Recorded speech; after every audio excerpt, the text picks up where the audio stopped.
તપનો વાતિ વાતમિંદે વહ નિર્ધતે ધરણી રુદભે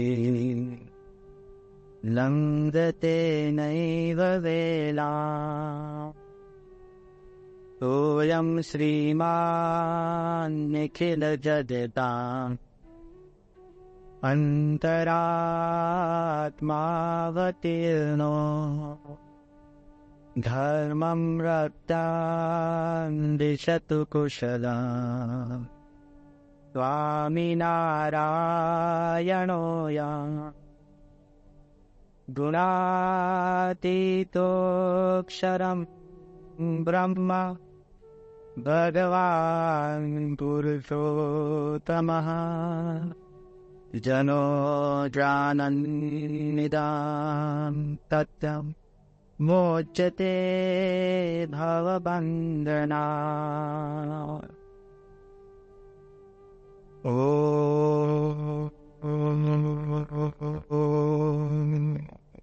પૂર્ણમદ પૂર્ણમિદં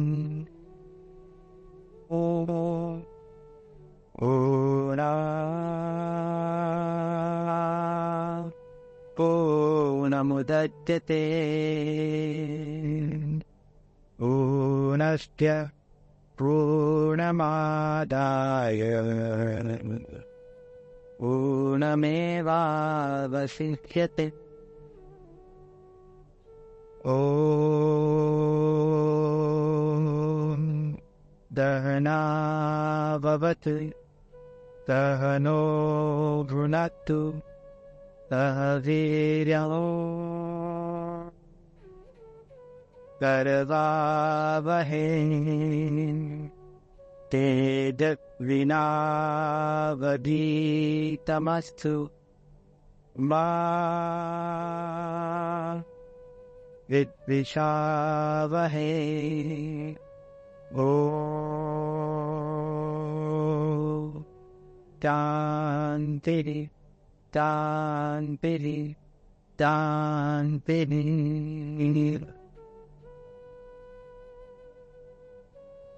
છેલ્લા 4 દિવસથી હિન્દુ ધર્મનો મુખ્ય ગ્રંથ કહેવાય એવા કઠોપનિષદની પારાયણનું આપણે શ્રવણ કરી રહ્યા છે. અને સૌ કોઈને ખ્યાલ છે કે નચિકેતા નામનો એક બાળક યુવાન એના પિતાશ્રીના જરીક એક લગરી ક્રોધને કારણે યમના દ્વાર ઉપર ઊભો રહીને યમને પ્રશ્ન પૂછે છે. અને યમ એને વારંવાર કહ્યા કરે છે કે તું આત્માની ગતિ વાત ન પૂછ. છતાં પણ તમામ આકર્ષણને ઓળંગીને નચિકેત યમને પૂછે છે કે મોત પછી છે શું. અને યમ પણ પોતે રાજી થઈને નચિકેતાને જવાબ આપે છે. પ્રથમ તો વર નચિકેતા પોતાના પિતા માટે માંગે છે. બીજું વર પોતા માટે કહેતા કે સ્વર્ગ માટે માંગે છે. અને ત્રીજું વર જે મેં આપને કીધું નતું માંગ્યું કહેવાય. કારણ કે 8,000 વર્ષ પહેલા માંગેલું વર અત્યારે after 8,000 years it is as potent. એ વરની અંદર કોઈ ડાયલ્યુશન કે ડાયવર્ઝન થયું નથી. જ્યાં સુધી પૃથ્વી ઉપર મૃત્યુ છે ત્યાં સુધી નચિકેતાનું આ વર ખાલી નહીં જાય. અને આપણે પણ એ જોયું કે મૃત્યુ કોઈને પણ સ્પર્શી શકે છે. અને એ વરના જવાબમાં ગઈકાલે તો યમરાજા એને કહે છે કે તું આત્માને સ્વીકાર, ન જાય તે મ્રિયતે વા કદાચ. એ કે તું આત્માને સ્વીકાર. માટે એક શબ્દ બોલે છે કે અવિનાશી છે. પછી નચિકેતા એ વાત પચાવે પહેલા યમ કે છે કે આત્માથી પણ પર વસ્તુ છે જેનું નામ છે અક્ષર બ્રહ્મ. એનું જયારે નચિકેતા પૂછે છે તો કે એ પણ અવિનાશી છે. અને હજુ અક્ષર બ્રહ્મની વાત સમજે પહેલા યમ કે છે કે અક્ષર બ્રહ્મ કરતા પણ સૂક્ષ્મ, કઈ વસ્તુ છે? તો કે પરમાત્મા. અને પરમાત્માની પણ ડેફિનેશન શું આપે છે? તો કે છે કે અવિનાશી. હવે પ્રશ્ન થાય ને આપણને કે આ છોકરાની ઉંમર કેટલી? તો પેલો કે 5 વર્ષ. એના પિતાની ઉંમર કેટલી? તો પેલો કે 5 વર્ષ. અને એના દાદાની ઉંમર કેટલી? તો કે છે 5 વર્ષ. પ્રશ્ન થાય કે નહીં કે why is he using the same definition and description for આત્મા, અક્ષર અને પરમાત્મા? ભેદ નથી? આ જ પ્રશ્ન તમામ વિદ્વાનોને અનંત કાળથી નડતો આવ્યો છે. કેવો પ્રશ્ન કે બધાના મનમાં એમ થઈ ગયું, ખુદ શંકરાચાર્યના મનમાં પણ એમ થયું કે આત્મા અવિનાશી, અક્ષર અવિનાશી અને પરમાત્મા અવિનાશી, એટલે અહમ બ્રહ્માસ્મિ. આપણે બધા પરમાત્મા જ છીએ એવી શંકા ઉત્પન્ન થઈ શકે જો શબ્દ એકલો પકડો તો. પણ બધાને જાહેરમાં એક પ્રશ્ન પૂછું છું, બહુ સહેલો પ્રશ્ન છે અને ખુલ્લા દિલે જવાબ આપજો. પ્રશ્ન છે કે તમારા મોઢામાં તમે પેંડો મૂકો અને તમે કહો પેંડો કેવો લાગે? તો ગળ્યો. બરફી મૂકું તો બરફી કેવી લાગે? ગળી. બાસુદી મૂકું, બાસુદી કેવી લાગે? ગળી. જલેબી મૂકું, જલેબી કેવી લાગે? ગળી. હવે પ્રશ્ન પૂછું, જો જલેબી ગળી, બાસુદી ગળી, મૈસૂર ગળ્યો, પેંડો ગળ્યો, તો બધા સરખા છે? તમે કહેશો સ્વામી બહુ ભેદ છે, મારી જલેબી ભાવે છે પણ બાસુદી ભાવતી નથી. જો ગળપણની અંદર ભેદ છે એ અનુભવની દુનિયા છે. જ્યારે તમે અનુભવ કરો ને ત્યારે ખબર પડે કે આત્મા, અક્ષર અને પરમાત્મામાં અનંત ઘણો ભેદ છે. આત્માની ગતિ એવું કહેવાય છે એક બ્રહ્માંડ સુધી, બરાબર? અક્ષર બ્રહ્મની ગતિ એવું કહેવાય છે કે અનંત બ્રહ્માંડ સુધી. ગઈકાલે થોડી વાત કરવાની હતી કે અક્ષર બ્રહ્મ માટે ભગવાન સ્વામિનારાયણે વાત કરી કે કેટલી શક્તિ છે. તો પૃથ્વીની શક્તિ આપણને ખબર પડે, હમણાં હલીને ખબર પડી ગઈ ને? અનંત કાળ સુધી ભૂલાશે નહીં. બાપ દાદાના દીકરાને કહે છે કે ભાઈ સાહેબ તું છે ને તારા ફાઉન્ડેશન વાળા ઘરમાં રહેજે. નીકળ આપણને ફાઉન્ડેશન ને શું લેવા દેવા? કેટલી બધી આપણને આમ જાણ પણ આવી ગયું સ્ટ્રક્ચર ઉપર. પૃથ્વીની શક્તિ ખબર પડી. એમ જોવા જઈએ તો અગ્નિની શક્તિ પણ ખબર છે. જયારે એવી આગ લાગે ને 3 મહિના સુધી છે ને હોલવાતી નથી. જયારે સદામ હુસેને ઈરાનના યુદ્ધ પછી અમેરિકા જોડે જયારે યુદ્ધ શરૂ થયું કુવૈતના બાબતમાં, અને એને 9000 નાના મોટા તેલના કુવા, આપણે તો એક તેલનો કુવો અહીંયા મહેસાણા બાજુ જોઈએ ને આમ મૂછ મરડીએ, 9000 કુવાઓ તેલના, ખબર જ ના પડે કેટલા પૈસા નીકળે. આપણે તો નીચેથી પંપ કરવું પડે તેલ. ત્યાં તો ખાલી કાણું પાડીને અમે કુવૈત ગયા હતા અને ફુવારાની જેમ તેલ નીકળે છે. એના સેલ્ફ પ્રેશરથી તેલ નીકળે. હા, મેં સ્વામીને કીધું, મેં કીધું બાપા હવે આપણે શું પાપ કર્યા, ભારતમાં એક કુવો કાઢો. સ્વામી કે આ તો ભગવાને અક્ષરધામમાંથી એક છાંટો નાખ્યો છે, રહેશે ત્યાંથી સુખ્યા, જશે ત્યારે દુખિયા. વિચાર કરજો કે 9000 કુવાને એને જયારે કુવૈતમાં આગ લગાડી ત્યારે આ લોકોએ પ્રેડિક્ટ કર્યું કે આખી દુનિયા ભેગી થઈને આગ હોલવવા જાય ને તો પણ 5 વર્ષ સુધી એક આગ હોલવાય નહીં, એ પરિસ્થિતિ હતી. લે, અગ્નિની શક્તિ છે કે નહીં? 5 વર્ષ સુધી આગ હોલવાય નહીં. મહેનત કર્યા પછી પણ જો પૃથ્વીની શક્તિ છે, અગ્નિની શક્તિ છે, વાયુની શક્તિ નહીં. હમણાં પેલું ચક્રવાત ફરફર કરતો હતો ને, અડિયા પહેલા ગભરાઈ ગયા આપણે. હા, અહીંયા આવ્યું, અહીંયા જશે, ત્યાં જશે, આમ જશે, તેમ જશે. કેટલી બધી હાઈ એલર્ટ, કેટલું હાઈ એલર્ટ હતું. તો વાયુની શક્તિ જોઈ આપણે. એવું કહેવાય છે જળની શક્તિ પણ છે. 18 ફૂટ ઊંચા જયારે મોજા આવે અને 6 માઇલ સુધી અંદર કરે ને તો કંડલાની સ્થિતિ આપણે જોઈ છે, જબરજસ્ત શક્તિ. પણ આકાશની શક્તિ ખબર નથી પડતી. આકાશ બધા આપણે રહીએ છીએ, ફરીએ છીએ, પૃથ્વી ફરે છે. વૈજ્ઞાનિકોએ જયારે આકાશની શક્તિ માપવાની શરૂઆત કરીને શું ખબર પડી? ખબર? આપણા શરીરની અંદર, માણસની અંદર પૃથ્વી, જળ, તેજ, વાયુ રહ્યું છે, પણ આકાશ એટલું બધું રહ્યું છે કે ઇફ યુ રિમૂવ સ્પેસ, તમારા શરીરમાંથી આકાશ કાઢી લઈએ ને તો માણસ છે ને, પિન લો ને, પિન, એની તમે જે અણી ઊંચી કરો ને, આની ઉપર માણસ ગોઠવાઈ જાય શાંતિથી. સમજ્યા? તમારા શરીરમાં આકાશનો ભાગ કેટલો છે, અણી ઉપર તમે આરામથી ખેંચાઈ જાઓ, કોઈ ચિંતા નહીં, પલાઠીવાની સુઈ પણ શકો, એટલું નાનું શરીર થઈ જાય. એ લોકો કહે છે કે ખાલી પૃથ્વીમાંથી આકાશ કાઢી નાખે ને તો ઓરેન્જ નારંગી જેટલી પૃથ્વી થઈ જાય.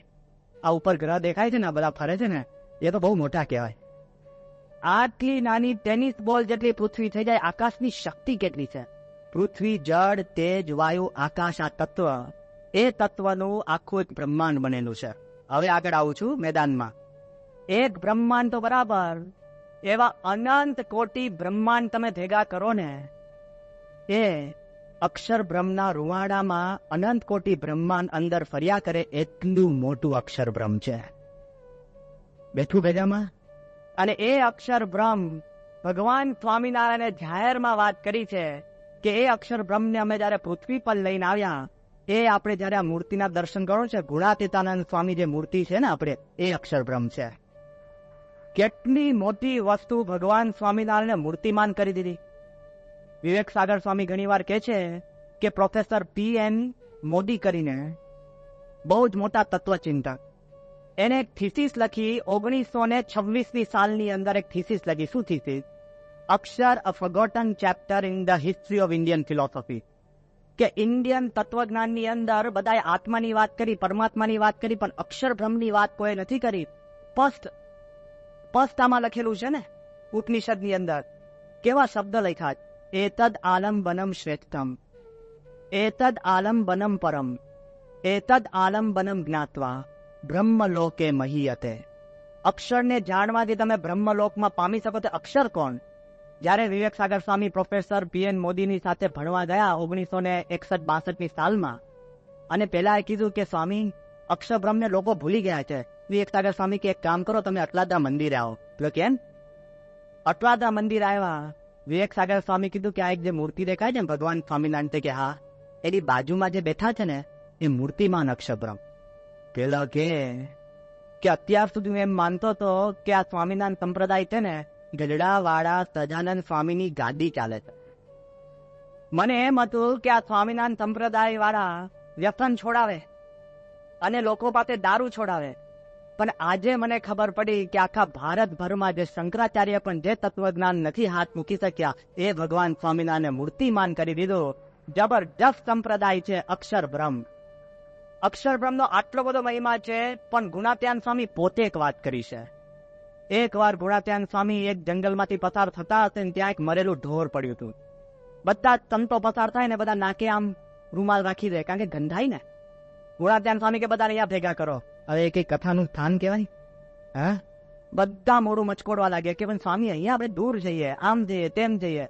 ગુણાત્યાન સ્વામી કે બધાને અહીંયા ભેગા કરો. બધા સંતો હરિભક્તો ત્યાં ભેગા થયા.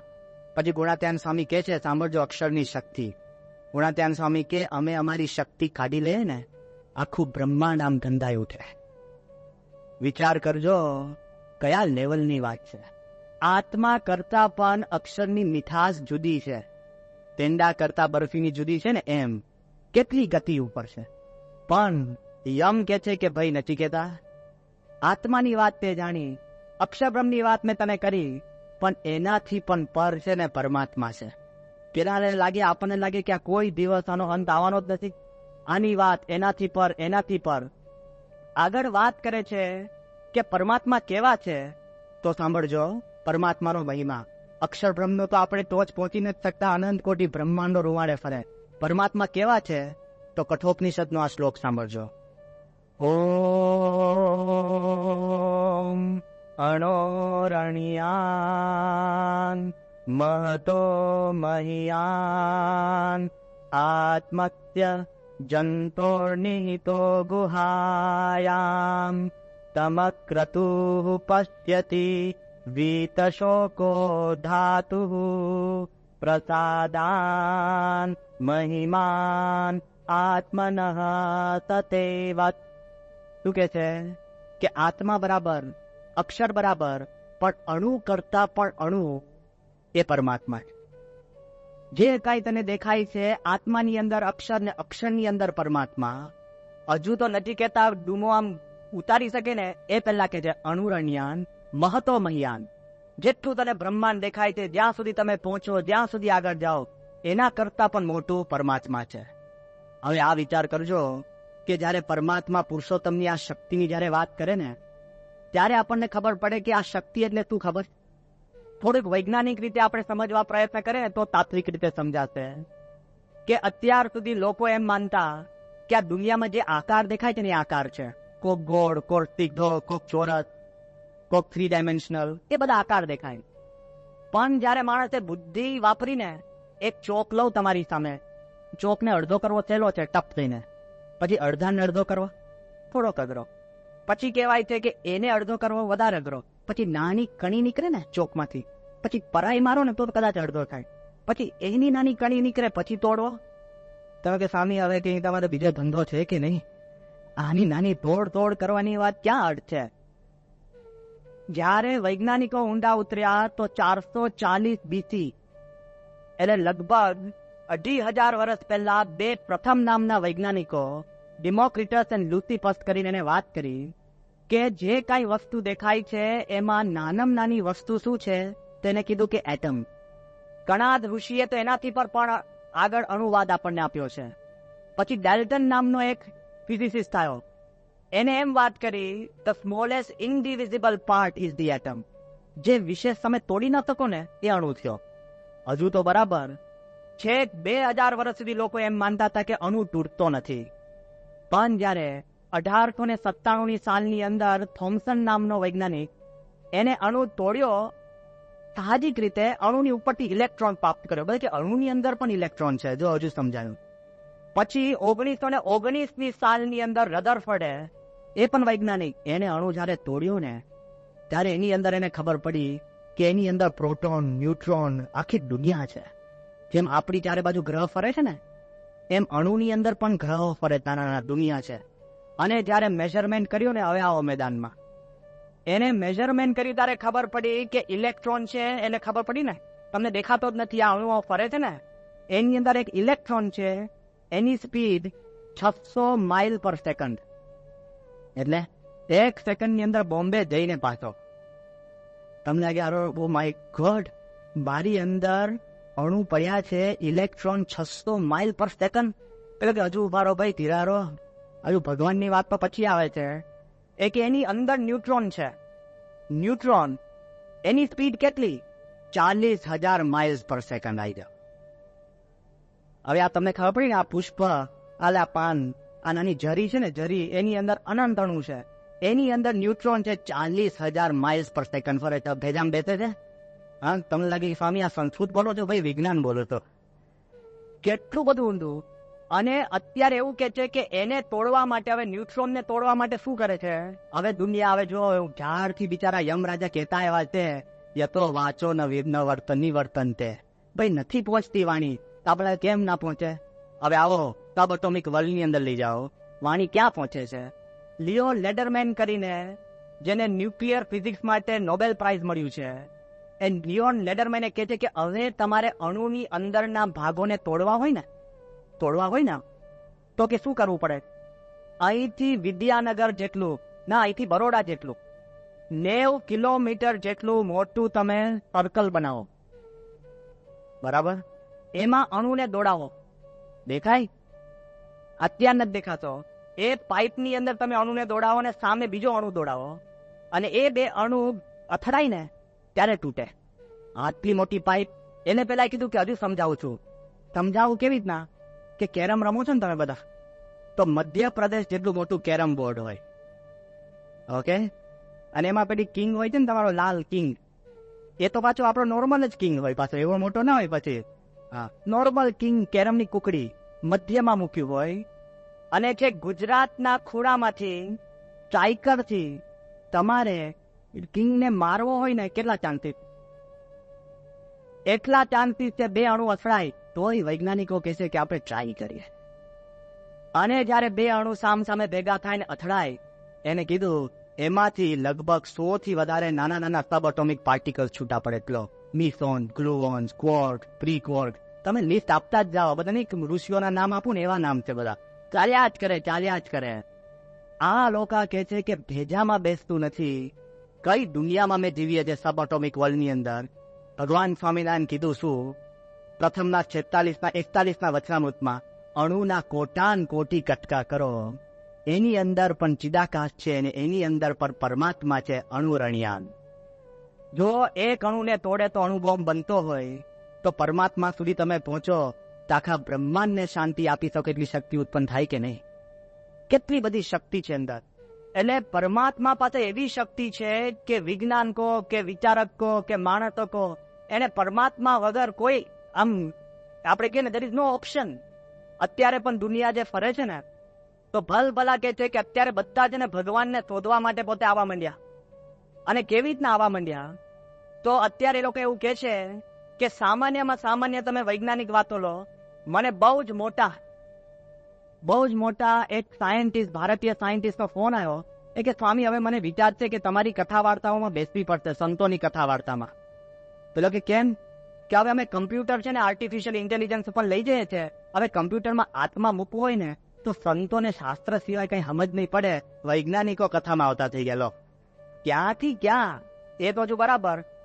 આર્કિટેક્ચર લો, બધા વાસ્તુશાસ્ત્ર પર આવી ગયા કે નહીં? હા.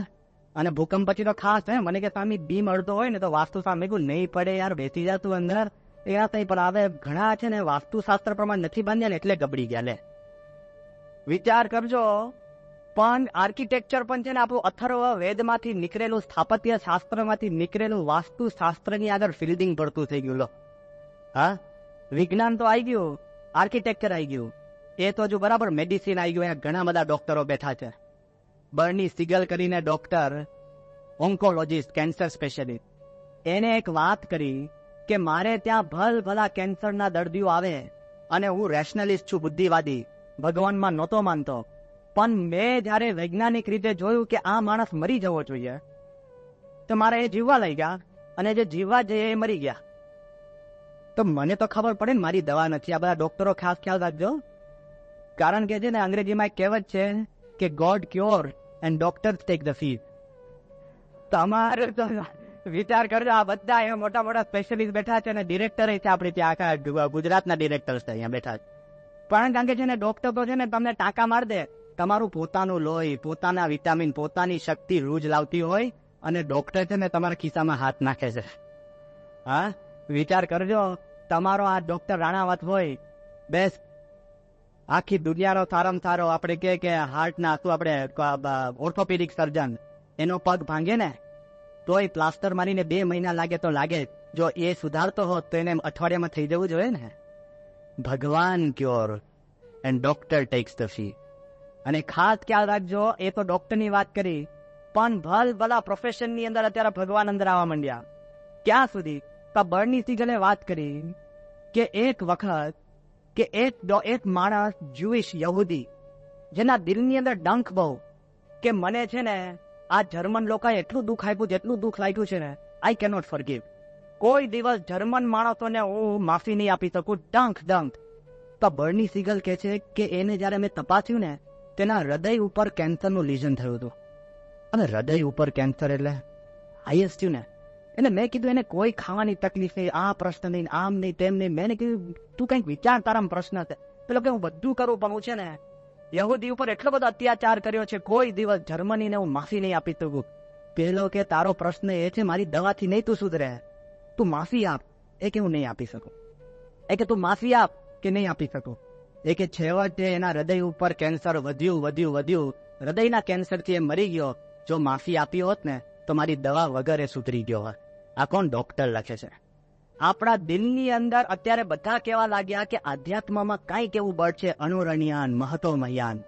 જે કાંઈ આપણી પ્રોફેશન છે એના કરતા પણ ભગવાન અધિક છે, લોકોને ખબર પડે. આમાં તો બરાબર, પણ રમત ગમતમાં કરી ગયા ભગવાન.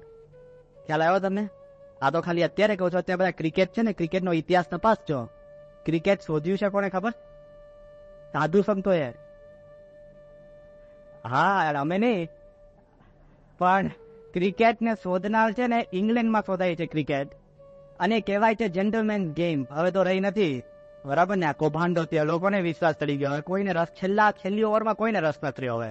હા, કે બધાને ખબર છે જે થવાનું એ થાય, હવે તો ખાસ નહીં. પણ વિચાર કરજો ઇંગ્લેન્ડની અંદર પાદરીઓ નવરા હતા. એટલે અમે નવરા એમ નહીં માનતા, પણ એ લોકોને વિચાર આવ્યો કે આપણે એવી રમત કરીએ કે જે મારામારી દોડાદોડી ન હોય ને સભ્યતાથી રમાય. એમાં ક્રિકેટ શોધ્યું છે. હવે તો બિચારા પાદરીઓ તો રમતા નથી, આખી દુનિયા રમે છે. લો, પણ સ્પોર્ટ્સની અંદર ભગવાન આવી ગયા. કઈ રીતે? તો વર્લ્ડ કપ ફૂટબોલ તો તમે સાંભળ્યું હશે ને.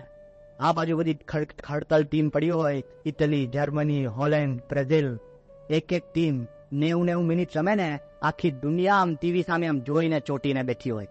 જબરજસ્ત પાવર હોય છે ફૂટબોલનો.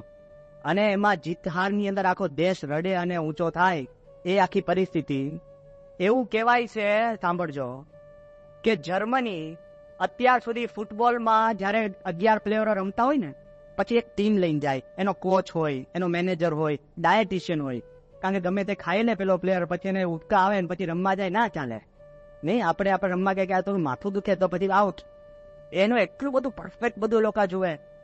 અને ક્યાં સુધી એ લોકો તૈયારી શરૂ કરી કે કદાચ પ્લેયરને વાગે ને તો ફિઝિયોથેરાપિસ્ટ હોય, તરત એની મલમપટ્ટી કરી દે બધું. પછી એ લોકોએ વિચાર કર્યું કે એ તો બરાબર, પણ પ્લેયરો છે ને ઘણી વાર ઉદાસ થઈ જતા હોય, તો એના માટે સાયકાઇટ્રિસ્ટ હવે લઈ જાય છે સ્પોર્ટ્સમાં, કે કદાચ પેલો ઉદાસ થઈ જાય, તરત એને કહે ભાઈ તારું મન આમ છે તેમ છે, તું લડ, સાયકાઇટ્રિસ્ટ. પણ પહેલી વાર જર્મની દેશ એ લોકોના ફૂટબોલ ટીમની સ્પોર્ટની અંદર 2 પાદરીઓ લઈ ગયા. કેમ? એ કે મારું હારે છે ને ત્યારે ભગવાન સિવાય કોઈ બીજો ઉપાય નથી. એ કે પ્લેયરોને હારના મૂડમાંથી બહાર કરવા માટે, એટલે હવે અમે બધા ડિમાન્ડમાં આવી ગયા છે. વિચાર કરજો, ઓલિમ્પિક્સની અંદર, વર્લ્ડ કપ ફૂટબોલની અંદર પણ પાદરીઓની જરૂર પડે. દુનિયાનું કોઈ પણ પ્રોફેશન તમે લો ને, ત્યાં ભગવાન આગળ એ લોકો ટકોરા મારવા લાગ્યા. એ તો હજુ ઠીક છે, સમાજને સ્થિર રાખવો હોય ને તો સારામાં સારા વૈચારિકો પણ છે ને છેવટે ભગવાન સુધી પહોંચ્યા. તમે નામ સાંભળ્યો છે, આલ્ડસ હક્સલી કરીને બહુ જ મોટો લેખક થઈ ગયો. પોતે તત્વજ્ઞાની હતો, ભારતનું તત્વજ્ઞાન એ ભણ્યો હતો, અને પુસ્તક લખે ને, વાર્તા લખે ને, તમે વાર્તાની અંદર આમ ચોટી જાવ એવી વાર્તા. એને કલ્પના કરી છે કે 650 વર્ષ પછીની દુનિયા કેવી હશે. અને આ બહુ રસપ્રદ કલ્પના છે. એને છે ને થોડા વિચાર ભારતમાંથી લીધા. એને કલ્પના એવી કરી છે કે મૂળભૂત જે કાંઈ પ્રશ્ન છે ને એ મારા તારામાં છે, નહીં આ મારું ને તારું. પણ એ આધ્યાત્મિક રીતે પર થવાની વાત નથી કરતો. એ કે મારું તારું કેમ થાય? કારણ કે બધાને મા બાપ હોય ને. કારણ કે જે 5 જણા એના મા બાપના જન્મેલા એ પોતાના ભાઈ થયા, પોતાના, એ સિવાયના પરાયા. એ કે 650 વર્ષ પછી દુનિયામાં છે ને મા બાપ જ રવાના કરી દે. બધા ફેક્ટરીમાંથી જ જન્મે. ખ્યાલ આવી ગયો ને? એટલે કોઈને મારું તારું તો રહ્યું જ નહીં. હા, પછી દીકરાને એડમિશનની ચિંતા રહી. જો વિચારો છો શાંતિથી ઘરે જઈને, આણે નક્કી કર્યું કે ફેક્ટરીઓ ઊભી કરી, અને ફેક્ટરીઓમાંથી જ બધા જન્મે. બીજી એને વાત લખી પુસ્તકની અંદર કે ભારતની અંદર જે બ્રાહ્મણ, વૈશ્ય, પછી ક્ષત્રિય અને શુદ્ર, એ 4 જ્ઞાતિ હતી, બહુ સારી હતી. લે, આપણે તોડવા પ્રયત્ન કરે છે. પેલા કીધું સારી હતી. કેમ? જે જ્ઞાતિનો જે કામ હોય એ શાંતિથી કર્યા કરે. પણ એ કે ભારતમાં પ્રશ્ન શું થયો? બધા ચિંતા કરવા લાગ્યા કે મારો એકલો બ્રાહ્મણ જ આમ વટ પડે, શુદ્રને અખંડ ઝાડુ જ વાળવાનું, અને બિચારા પટેલો ખેતી જ કર કરે, અને વાણિયા એમને બેઠો કમાણી કરે. હા, વાણીને શું સારી હોય, એમને મેં બિઝનેસ કરતો હોય.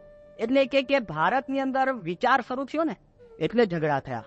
એ કે હું એવી રીતના કલ્પના કરું છું, સાંભળજો, કે ફેક્ટરીની અંદર તમારે જોઈતા હોય ને માણસો, પેલો કે મારે છે ને 90 શુદ્રો જોઈએ છે.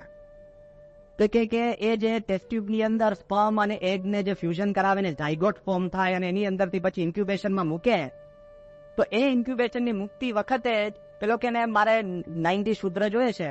એમાંય બધાના રૂપ જુદા જુદા, તકલીફ ને સીધું જેમ ટ્વિન્સ થાય એમાં ડુપ્લિકેટ થાય, એમ 90 થાય એક જ ઈંડામાંથી. એટલે બધા જ હરખા, કોઈને અરીસો જોવાની ચિંતા નહીં. હા, ડુપ્લિકેટ, ક્લોનિંગ. આ તો બહુ વર્ષ પહેલા પુસ્તક લખી છે. પછી એ કે પણ કદાચ મારા વિચાર કરતા તો થાય ને, તો એ કે જે શુદ્ર હોય ને એમાં પહેલેથી ઓક્સિજન ઓછું આપવાનું, અને થોડુંક છે ને આલ્કોહોલ વધારે નાખવાનું.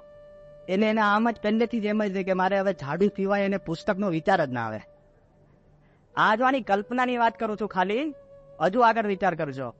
એ એવું કે છે કે પછી એને છે ને હિપ્નોપીડિયા, જેવો છોકરો જન્મે એટલે પહેલેથી જ છે ને પેલાની પેલી બુદ્ધિ, આની આટલી બુદ્ધિ, રક્ષકની લડાયક બુદ્ધિ, આની આ બુદ્ધિ, બધાની જુદી જુદી બુદ્ધિ પહેલેથી જ એને આમ ફિક્સ કરી નાખ્યું, ટ્યુનિંગ કરી હોય. હવે આગળ જોજો કે એને ટ્રેનિંગ આપવી પડે ને, તો એક રૂમ બનાવી, એ રૂમની અંદર એક પુસ્તક મૂકી હોય અને થોડા પુષ્પ મૂક્યા હોય અને એક ઝાડુ મૂક્યું હોય. એટલે નાનો છોકરો ઘૂંટણિયા વાળો આમ રમવા જાય ને, પુસ્તક અડે ને એટલે કરંટ લાગે ઘર કરતો, અને ફૂલ અડે ને તો એકદમ દુર્ગંધ એમાંથી નીકળે એટલે પાછો પડે, અને જેવું ઝાડુ અડે ને તો ગલગલિયા થાય. એને ફિટ કરી દીધું કે આ જ મારા માટે સારું. સમજાય છે? આ જો આની કલ્પના જો એવી રીતના એ કે એક વસ્તુનું ક્રોધ માટે ગોળીઓ, ક્રોધ આવે ને ખાઈ લેવાની, ફિનિશ. સોમા નામની ગોળીઓ અને બધું ભારતીય ઉપરથી લીધું છે, સોમવલ્લીમાંથી સોમા, બધું એને પરફેક્ટ ફિટ કર્યું. એમાં એક માણસ વિચાર કરતો થાય છે કે આ યોગ્ય છે, અને એ વિચાર કરતો થાય છે ને એટલે સીધો આપઘાત કરે છે. પછી એ લખે કે બહુ વિચાર કરે આપઘાત જ કરે ને, પણ એ સોસાયટીમાં ફિટ નથી થતો. આ આખી પુસ્તક અદ્ભુત રીતે આખી સોસાયટીને શાંત કરવા માટે લખીને પછી જયારે બીજી આવૃત્તિ છાપીને ત્યારે આલ્ડસ હક્સલી શું લખે છે ખબર કે આઈ tried to conceive a world which was peaceful, self sustaining. મેં કલ્પના પ્રયત્ન કર્યો કે આખી એક દુનિયા જે શાંત હોય ને પોતાની રીતે શાંતિથી જીવી શકે, કોઈ જ પ્રશ્ન નહીં, નહીં મારું તારું, નહીં આ, નહીં ક્રોધ, નહીં ઝઘડા, આ તે. But my biggest deficiency was the elimination of God. And now I am convinced કે મને અત્યારે કન્વિક્શન ઊભું થયું છે કે no society can be balanced or peaceful without God. Call him Brahma, call him Allah, call him Christ. God is a must. લો, આટલો બધો વિચાર કરીને પછી એ કે છે ભગવાન મસ્ત છે, અને આપણે એક ઘરનો વ્યવહાર સંભાળતા હોય ને અને ચર્ચા કે મારે કે ભગવાનની જરૂર નથી, ભાઈ પડશે. ભગવાન છે ને, હી વેઇટ ધીસ ટાઈમ. આ બાજુ દુનિયાના દરેક વસ્તુની અંદર તમે જુઓ કે લોકો છેવટે તો ભગવાન સુધી પહોંચતા થયા જ છે, ગમે તેટલું તમે બુદ્ધિ વાપરો. ઇમાન્યુઅલ કાન્ટની વાત સાંભળી હશે તમે, નામ બહુ જ મોટો તત્વચિંતક થઈ ગયો, અને એને એક પુસ્તક લખી, ક્રિટિક ઓફ પ્યોર રીઝન. અને પુસ્તકમાં શું લખ્યું છે ખબર? 645 પાનાની પુસ્તક છે. એમાં એને સિસ્ટમેટિકલી હી હેઝ મર્ડર્ડ ગોડ. એની વ્યાખ્યા છે કે આ પુસ્તકની અંદર ડગલે ને પગલે ભગવાનનું એને જેને અવસાન કર્યું છે, અને બુદ્ધિવાદે કરીને એને ભગવાન નથી એ પુરવાર કર્યો. 645 પાનાની પુસ્તક છે, કોઈને મળે ને તો વાંચજો. કેમ? કારણ કે એ પુસ્તક લખ્યા પછી એ લખે છે છેલ્લા પેરેગ્રાફમાં એ કે આ બધું મેં લખ્યું, અત્યારે રાત છે, it is night, and my servant has just brought me some tea. કે મારો નોકર મને છે ને ચા લઈ આવ્યો છે, અને હું ગાર્ડનની અંદર બેઠા બેઠા હું ચા પીતા પીતા જયારે આકાશ સામે જોઉં છું ને અને અનંત તારા જોઉં છું ને, then I feel there must be a God. કે આરા મૂર્ખનો જામ 645 પાના લખીને એને કીધું ભગવાન નથી, પણ જયારે આકાશ સામે દ્રષ્ટિ કરો ને તો કેને શીતમ પતતી પ્રેષિતમ મના. કોના વડે? ભગવાન છે ને મહતો મહ્યાન, અણુરણિયાન. જે જો ને ગમે તે પ્રયોગમાં જાઓ ને તો કરવું જ પડે. બીજા વિશ્વયુદ્ધ વખતે એવું કહેવાય છે કે જ્યારે 3 લાખ ઇંગ્લેન્ડ અને અમેરિકાના સોલ્જર નોર્મન્ડી બીચ કહેતા કે ફ્રાન્સની બીચ ઉપર એક જ રાતમાં ડી-ડે વખતે જ્યારે ટ્રાન્સફર થયા, અને 80,000 જર્મનના સૈનિકો બધા ઊભા હતા, જેમ સસલા મારે ને માણસોને મારતા હતા, ધડ ધડ ધડ ધડ ધડ. અને આ જો મુકાબલો હારી જાત તો બીજું વિશ્વયુદ્ધ હિટલર જીતી જાત. આ પ્રશ્ન હતો. એની અંદર એ લોકોને કહે છે કે તમને બંદૂક, એમ્યુનિશન બધું આપ્યું હોય છે, પણ જ્યારે 66 એ લોકો એવું કહે છે કે લગભગ 52 થી 53% બ્રિટનના સોલ્જર્સો મરી ગયા. અને જ્યારે એની લાશ ઉપાડવા માટે જ્યારે બ્રિટનના માણસો ગયા ને ત્યારે શું ખબર પડી ખબર? કે દરેક સોલ્જરની અંદર 67% સૈનિકો એવા હતા જેના ખિસ્સાની અંદર બાઇબલો હતી. ત્યારે વિચાર કરતા થઈ ગયો દેશ કે આર્મીની અંદર કોઈ પણ સૈનિકને ભેગી બાઇબલ લઈ જવાની અમે આજ્ઞા નથી કરી. ખાનગીમાં 68% લોકો ખિસ્સામાં બાઇબલ લઈને ફરતા હતા. કેમ? મહતો મહ્યાન. તમે ગમે તેટલો પ્રયત્ન કરો, કેટલા વર્ષ, 70 વર્ષ સુધી કોમ્યુનિસ્ટ લોકોએ ભગવાનને દૂર રાખ્યા, અને ગોર્બેચોવે જ્યારે કોમ્યુનિઝમ ટાળ્યું, વેટિકન જઈને એને પગાડી વાત કરી. શું વાત કરી ખબર? For 70 years we were misled. 70 વર્ષ સુધી અમે ગેરમાર્ગે દોરવાઈ ગયા હતા. કેમ? કે ભગવાન વગર સંસ્થા, ભગવાન વગર ઘર, ભગવાન વગર જીવન, ભગવાન વગર સોસાયટી, ભગવાન વગર સમાજ કોઈ પણ સ્થિર નથી રહી શકતો. કારણ કે નાનામાં નાની ચીજ પણ ભગવાન છે, અને મોટામાં મોટી ચીજ પણ ભગવાન છે. એ ભગવાન પાસે પહોંચવા માટે આત્મજ્ઞાન લઈને તેતું છે અક્ષર, અક્ષર દ્વારા તમે ભગવાનને પહોંચી શકો છો. આ વાત આપણે ગઈકાલે જે થોડી જોઈ, પણ આજનો જે વિષય છે એની અંદર તમે મને પ્રશ્ન પૂછશો કે સ્વામી, ભગવાન પાસે પહોંચવાની વાત તો બરાબર છે, ફિલોસોફિકલી બધું ક્લિયર છે. હું તમને કહું ખીચડી બનાવી, ફલાનું ઢીકણું કરવું, બરાબર, ઘરે જઈને બનાવજો. હા, દહીં બનાવો ને તોય 10 વાર આંગળી નાખીએ, ભાઈ ન નાખો તો બનશે. આ તો દલીલ કરીને તમારા જીવની અંદર, મનની અંદર કોઈ વિચાર ક્રિસ્ટલાઇઝ થવા જ નથી દેતા. સ્વીકારીએ તો માણસ આગળ વધે. તો જીવનની કઈ સાધના કરવી એ ઉપનિષદ કે છે કે આત્મા, અક્ષર અને પરમાત્મા એ કેવી રીતના પ્રાપ્ત થાય, બહુ જ અદ્ભુત, સામાન્ય રીતે સીધામાં સીધી રીતે એ આપણને કહે છે. કઈ રીતે કરવી તે વાત કરે છે. ઓમ નાયમ આત્મા પ્રવચનેન લભ્યઃ ન મેધયા ન બહુના શ્રુતેન યમે વૈશ્ય વૃણુતે તેન લભ્યઃ તસ્ય એષા આત્મા વિવૃણુતે તનું સ્વામ. એ કહે છે કે આ આત્મા પ્રવચનથી નહીં, બુદ્ધિથી નહીં, અને આ આત્મા બહુ સાંભળવાથી પણ પ્રાપ્ત થતો નથી. આત્મા, પરમાત્મા અને અક્ષર ત્રણેય વાત એક ભેગી સમજવાની. કેમ? કારણ કે નચિકેતા જો મૂછો મરડવા માંડે કે છેલ્લા 5 દિવસથી હું તમારી કથા સાંભળું છું, હા, યમને કે એટલે હવે મને આત્મા મળી ગયો. યમ કે છે કે ના, નથી મળતું. અને નચિકેતાના મનમાં એમ થાય કે હવે હું જઈને મારા પિતાને આત્માની વાત કરીશ. ન પ્રવચનેન, પ્રવચન કરવાથી પણ વક્તાને પણ નથી મળતો અને બહુ સાંભળનારને પણ નથી મળતો. અને કદાચ નચિકેતાના મનમાં થાય ખાનગીમાં ખૂણામાં બેસીને કોઈક ગુફામાં જઈને હું એકલો મારી બુદ્ધિથી આત્માનો વિચાર કરીશ. ન મેધયા, બુદ્ધિથી પણ નથી મળતો. તો નચિકેતાના મનમાં તો કેવી રીતના મળશે મને? નથી મળતો. How will I get it? તે વખતે યમ એને કહે છે, યમેવ એષ વૃણુતે, કે જેને પરમાત્મા સિલેક્ટ કરે ને એને મળે છે. મરી ગયા ને, અરે આટલા બધા લોટરી જેવું થયું આ તો, હે, બરાબર એવું થયું ને કે અરે પરમાત્મા સિલેક્ટ કરે એને આત્મા મળે. હજુ કે છે ઉભા રહો, પરમાત્મા સિલેક્ટ એટલે જેને પરમાત્મા સિલેક્ટ કરીને કૃપા વરસાવે ને એને ખબર પડે છે. પેલો કે તો પછી કેવી રીતના? યમ હજુ એને સમજાવે છે કે નચિકેતા તું વિચાર કરજે કે તને આ આત્માનું ક્યારેય ખબર પડે? એ કે ના, તમે હતા એટલે ખબર પડી. એ કે પણ તું મારી જોડે પહોંચ્યો કેવી રીતના? તારી ઈચ્છા હતી? એ કે ના. એ કે મેં અનુમાન કર્યું એટલે તું મારી સુધી પહોંચ્યો છે. યાદ કરજો હજુ. અને કે મૃત્યુને પાસે કોઈક પહોંચે પછી 1 સેકન્ડ જીવી શકે? આપણે બધા ડાયલોગ કરી શકશું? હાય હાવ આર યુ દેસ? અરે ઘરનાને hi how are you goodbye કહેવા નથી રહેતા.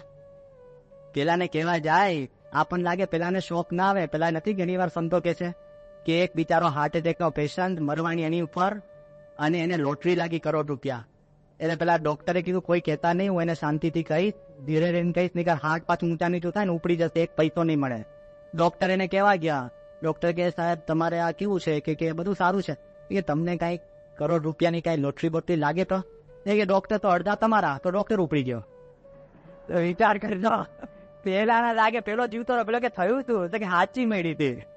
વિચાર કરજો, આપણા મનમાં એમ લાગતું હોય પણ યમે એષ વૃણુતે, જેને પરમાત્મા સિલેક્ટ કરે ને એને આત્મા ઓળખાય છે. એમને આપણને લાગે ને કે આપણા પુરુષ પ્રયત્નથી હું કથા સાંભળું, બધું જ કરું, તપ કરું, ઉપવાસ કરું, મળી જાય. It's not possible. ભગવાન જેને સિલેક્ટ કરે ને એનું આખું આમ તાવીને તૈયાર કરીને એને આત્માનો ઝબકારો થાય છે, એમને એમ નથી થતો. હવે આપણને આ લાગે ખરેખર એવું હોય? હકીકતમાં એવું છે. વિચાર કરજો, આપણને એમ છે કે કૃષ્ણએ અર્જુનનો રથ હાંક્યો, બરાબર ને? એટલે કૃષ્ણને અર્જુને સિલેક્ટ કર્યા ને? નથી એવું. જ્યારે કૃષ્ણ પાસે દુર્યોધનને અર્જુન ગયા માંગવા, અને તે વખતે દુર્યોધન પહેલા ગયા હતા અને અર્જુન પછી પહોંચ્યા, અને કૃષ્ણ ભગવાને કન્ડિશન મૂકી કે મારી એક બાજુ મારી આર્મી છે ને એક બાજુ હું છું, અને દુર્યોધન કે પ્રથમ હું આવ્યો છું, પ્રથમ હું માંગુ, બરાબર?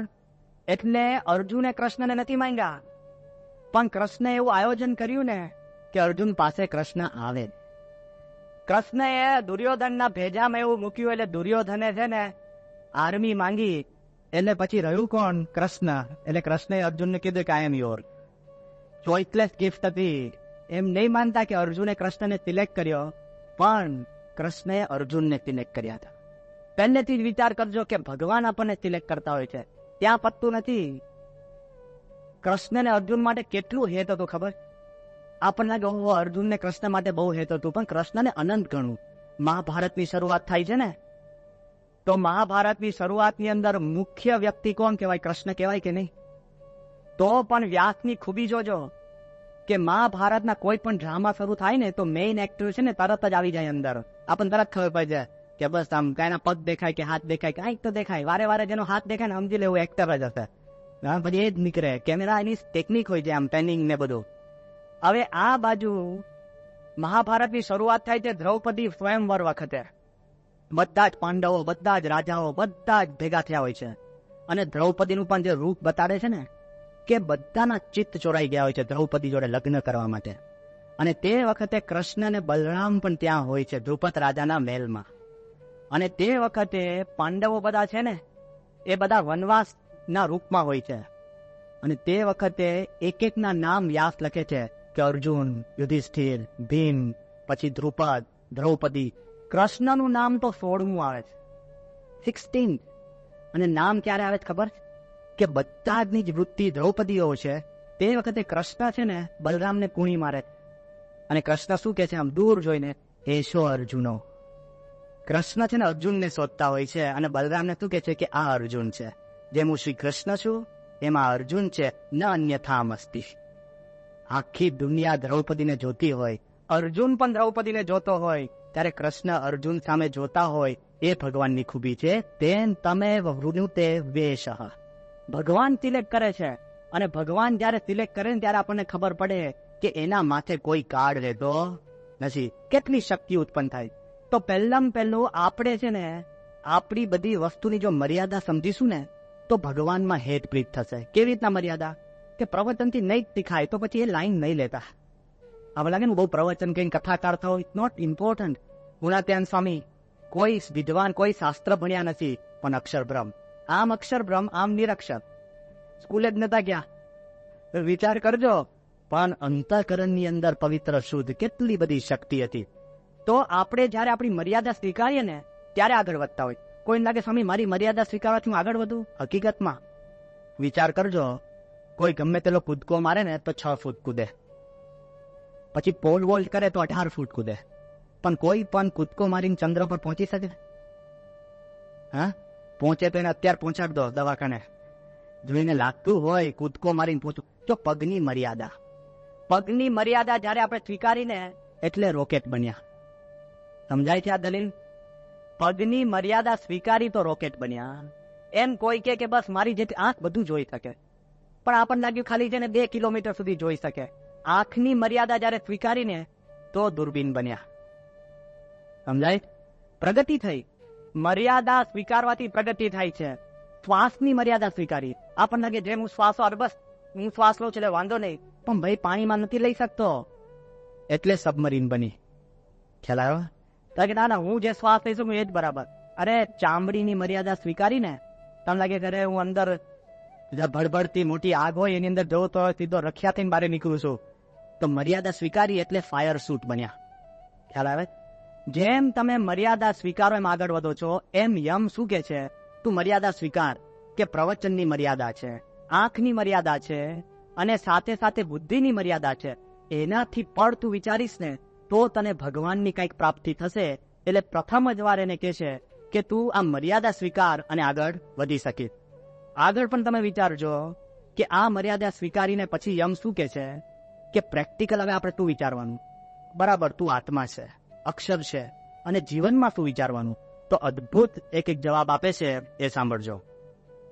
ઓમ આત્માનમ રથિનમ વિદ્ધિ શરીરમ રથમેવતુ બુદ્ધિમ તુ સારથિમ વિદ્ધિ મનઃ પ્રગહમવે ઇન્દ્રિયાણિ હયનાહુર્વિષયાન તેષુ ગોચરાન આત્મેન્દ્રિય મનોયુક્તમ ભોક્તે ત્યાહુર મનીષિણામ. શું કે છે કે હે નચિકેતા, કે તને એક ઉપમા આપું છું કે હવે તું વિચાર કે આ શરીર છે ને એને રથ સમજ, બરાબર?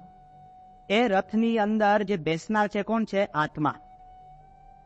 એ રથના જે ઘોડા છે ને આપણી ઇન્દ્રિયો, આંખ, કાન, શબ્દ, સ્પર્શ, રૂપ, રસ અને ગંધ, એ ઇન્દ્રિયોના ઘોડા ગમે ત્યાં માણસને ન ખેંચી જાય એની માટે મન રૂપી લગામ છે. પણ લગામ કોના હાથમાં છે? એ કે વિવેક રૂપી બુદ્ધિના હાથમાં. સમજાઈ ગયું? કે તમને જે જોવાનું મન થાય એ જોજો કરશો ને કોક પતાવી દેશે. તો બુદ્ધિ કે ના ના ના, આ ન જોવાય, મારે તારું જોવું જોઈએ. મન ફાવે એમ તમે બોલવા માંડતો તો કોઈ બોલશે નહીં તમારી સાથે. બુદ્ધિ વિવેક આપે છે.